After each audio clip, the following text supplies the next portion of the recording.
Yes, Melanie. Well, throughout the past early hours of this morning and late hours of last night, three different areas were the site of massive airstrikes and mass bombardment.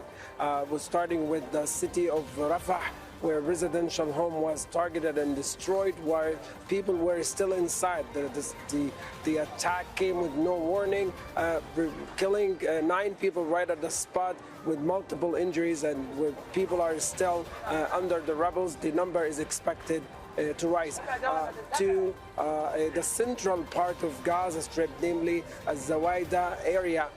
Such a populated area right after, densely populated area right after people evacuated from the northern part in Gaza City and stayed and took that area as a shelter.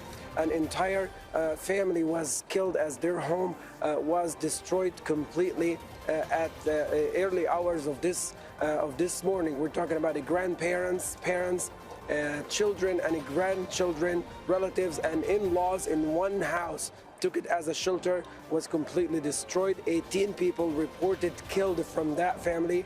A large number of injuries were reported as well. There are still people under the rubble, and with the lack of equipment, it's hard to know exactly how many people are remaining still and who's still alive under the rubble and who's not.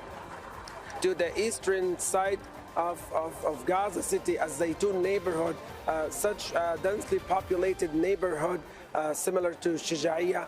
But since the beginning of the war, this neighborhood has been a major target for the Israeli airstrikes and the artillery shelling and the tank shelling.